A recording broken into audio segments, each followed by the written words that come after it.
What's up guys, Nick here, back with another video. Today I'm going to talk about how to prevent flyaways, how to make sure every time that your drone takes off, it's always going to come back to you.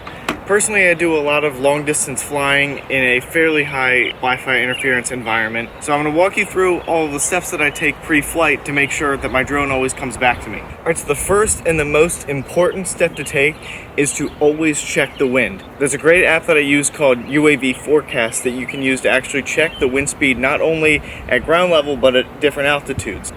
You might have wind that's pretty calm, but it turns out at 400 feet in the air it's actually going at 25-30 miles an hour, and that's too much for your drone. Okay, so here is the UAV Forecast app. So you want to open it up and it'll take you to the home page where it'll give you a quick overview of everything going on. So you can see your wind speed. Right now mine's at 11 miles per hour, but if you notice at the bottom it says at 400 feet. It's very important to make sure that your altitude that you're reading is set to the correct altitude that you're going to actually be flying at. Right next to it you have the gust speed, which says 19 miles an hour at 400 feet. Again, super important to make sure that that altitude is set to the correct height. So today at 19 miles an hour, that's a fairly high gust speed. You typically don't want to fly at anything over 20 miles an hour. So to make sure that I don't have a flyaway here, what I'm going to do is I'm just going to make sure that my battery range always has plenty of extra time to get back. Ignore the rest of the stuff, especially satellites locked. It's not really that accurate all the time. You just turn your drone on, you'll find out how many satellites you'll get. And then the next thing right here, we have the UAV forecast, so you can actually see up to 24 hours in advance what the wind speeds are going to look like for the next day. So you can see this flag all the way over here. You can see it's blowing a little bit, and that kind of confirms what I've seen in the app, that there's a little bit of wind, but it should be low enough for the drone to be able to fly without too much issue. Okay, so now we're in the DJI app. I can see that I have a compass calibration required, so let's do that really quick. Click on calibrate, start, rotate horizontally, rotate vertically. Okay, so one more really important thing to check is your auto return to home altitude. Today I'm going to keep mine at about we'll call it 230. Very important to make sure that you have that set, so if you ever lose signal with your drone, that it'll go to the correct height before it comes back. You don't want it to come in too low, or it might hit a tree or a building or a power line. And if it's too high and you have a lot of wind, you could potentially lose it if you lose signal. So don't always set it at the max, don't always set it at the minimum. Try and keep it about right in the middle of what you think should be appropriate. As long as it has a lot of GPS satellites, you should be fine. Right now I have 13, and that's great. I would say anything over 12 is probably what you want to aim for. Okay, so now we're going to take off. Take off. The home point has been updated. Please check it on the map. All right, just take a look at it. Make sure everything looks okay. It's not doing anything crazy while it's in the air. All right, let's give her a turn. Let's go take off, check out the sugar factory. Okay, so now something that you're gonna see, I always keep my antennas pointed perpendicular to the drone. Very important, because if you turn away, see I lose signal like that? So very important, just make sure that you keep your antennas pointed directly at the drone. Make sure that everything's gonna be transmitting just fine. Got a little bit of signal breakup right there. I think I'm getting a little too close. There we go. Come down here. Oh, I just realized I wasn't recording for the entire first half of that flight.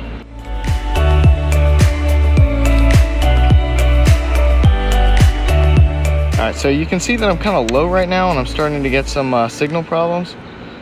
That tends to happen, so if you do have any signal problems, the best solution for them, just come right back up. Let's go down this path.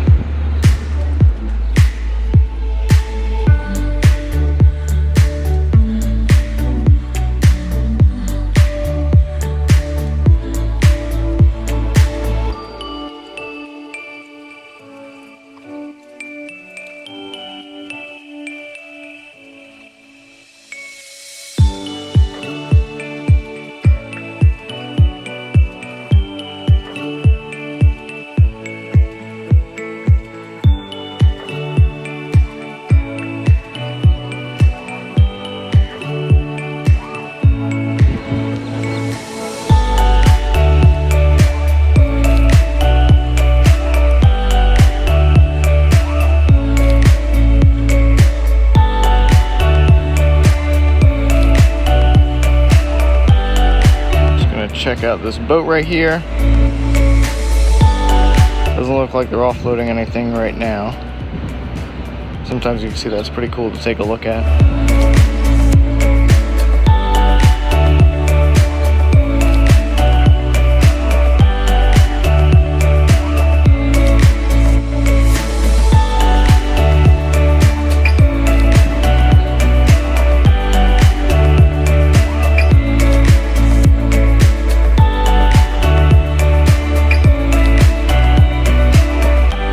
Like every time I fly, I take a picture of this Domino's sugar sign. Getting a strong wind warning. Take a look at the flags. The flag is fully stretched out. You can see actually on top of that building.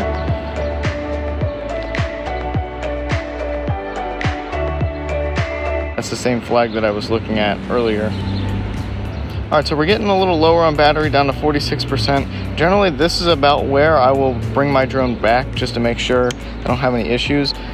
Typically, I just return to home, press Go it, home. let it do its thing.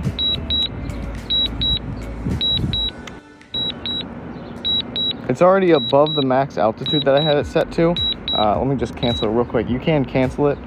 So I'm going to fly it down just a little bit below, so you can see it climb really quick. Okay, so we're down to 150 feet. I'm gonna press return to home, press and hold it. Go home. You'll see it turn. Now it's gonna go up. Sometimes it's kind of fun to actually fly out and then just use return to home to get it home, because you don't actually have to steer anymore. You can, but you still can actually rotate, which is kind of fun. Easy way to get some time-lapse videos. Alright, so you can see it's starting to return to home. Sometimes what I'll do is I'll just press the map so I can get an idea of which direction to fly in, and then I can just cancel return to home, fly it home myself. Sometimes it's a little quicker. Return to home though, one thing I've noticed, if you see in the top right corner, it says 6:19 right now, and that means that I have 6 minutes and 19 seconds of battery left at flying at the current battery consumption that I am. We're getting some pretty strong winds right now actually, so maybe it's a good thing that I took this out now so you can see fighting the wind a little bit here. So I'm in sport mode. It's probably a good thing actually that I put it into sport mode rather than return to home, because it might not be able to fight it very well. Let's just check it out real quick. Alright, so gust is coming in. Looks like it's got 14 miles an hour. One thing to note though, the battery is more efficient in return to home mode rather than sport mode. You can see it's now up to 5 minutes. Alright, so now it's pretty much back 200 feet out. There it is. Alright, so I'm going to cancel that, look down.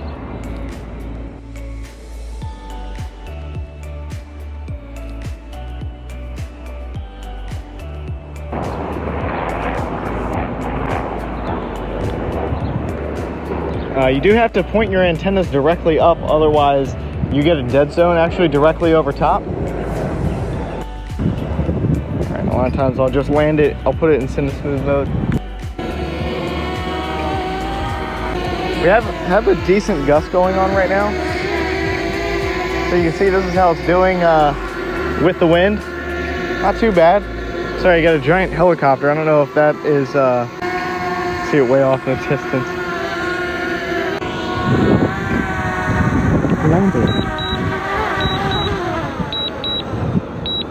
Okay, so one last thing to remember.